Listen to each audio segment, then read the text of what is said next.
Good morning. Today is Wednesday, August 18th, 2021.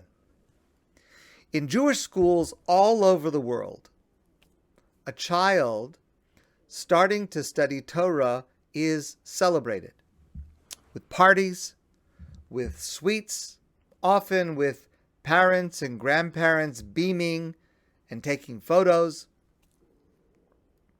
because we hope and we want the child's connection to Torah to be deep and long and joyous and especially formative in the life of this child. So a lot of thought goes into what is the first book of Torah that we will teach? What is the first subject that is taught to start this relationship?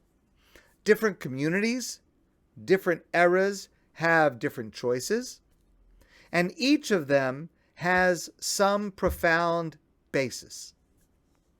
In many places, the first passage of Talmud that is studied, when Gemara, Talmud, is introduced to be studied, the first subject that is studied is Elu Mitzios, which is curious because it's in the tractate Baba Metzia, which is not the first tractate of the Talmud, it's in the middle of the Talmud. And Elu Mitzios is not the first chapter of this volume of the Talmud, it is the second chapter of the volume of Baba Metzia. So why start here? Why start chapter 2 in a middle volume when we want to start the Talmud? One of the reasons is because it is an expansion of a mitzvah that is in our parsha, the mitzvah of Hashavas Aveda, returning a lost object. And we read in our parsha, Lo sire eshor achicha, o eseyo nidochim v'hisalamta mehem, hashev teshivem lachicha. When you see the ox of your fellow or the sheep of your fellow that is lost, don't ignore it, but rather you should return it to your fellow. Hashavas Aveda, return a lost object, any object, to the person that lost it.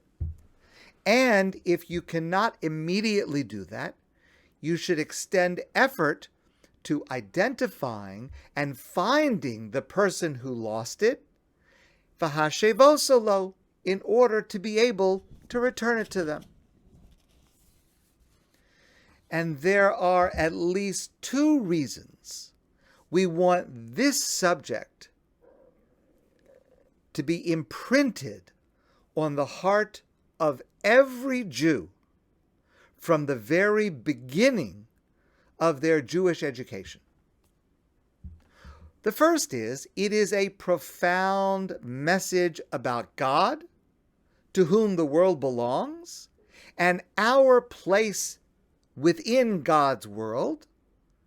We are not entitled to whatever we can take, even if no one else will know, even if the owner will never realize. Not everything is ours to take. And this is a message repeated over and over again in the Torah. The first command that God gives to mankind, to Adam and Eve. Not everything in the Garden of Eden is permitted to you. There's one tree that you are not permitted to have. It's not yours. It's God's. It's the underlying message of the Shemitah year, the sabbatical year that we begin this Rosh Hashanah, and we'll discuss that further. Hashavas Aveda, likewise, the obligation to return a lost object and go to the effort to find the owner if that is necessary, helps to create a constant reminder that God is with us through life, and our actions should reflect that ongoing presence. A second reason is that Hashavas Aveda helps to create character. When I first told this story, I learned that there is another version of it, but this is the version of the story that I heard from Rabbi Pesach Krohn. Samuel Reichman and the Reichman family had great wealth before World War II. Samuel Reichman was stuck in Hungary when war broke out. He wanted to try to preserve at least part of his wealth and not be completely wiped out. But it was against the law at that time in that place to send money to the United States or Canada, which is where he was from, his family was from. And if he would be caught trying to get funds out at that time, he could be severely punished. So, he had cashier's checks made out for a large sum. Each one made out for 75,000 US dollars. At that time, that was money. And he had numerous of these checks made out. So it was a cashier's check. His name was not on it.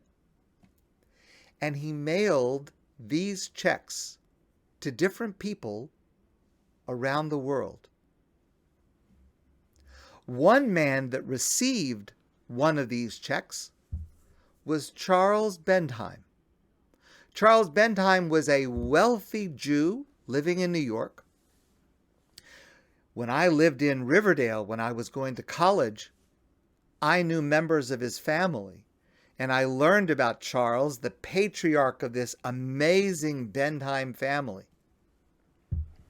So Charles Bendheim receives a letter in the mail, and inside is a check, cashier's check.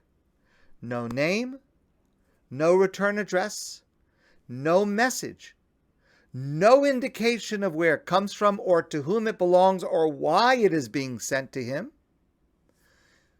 Post-dated from Hungary. That's it. He takes the check, he puts it away, and nothing happens. 5 years later, a man appears in his office. My name is Samuel Reichman. The two had never met. Reichman says, I am the one who sent you that check 5 years ago, and he gives an identifying sign that identifies the check as his. And Charles Bendheim immediately returns the $75,000 to Reichman. Reichman had done this with a number of people, every one of whom returned the funds to him when he identified the check.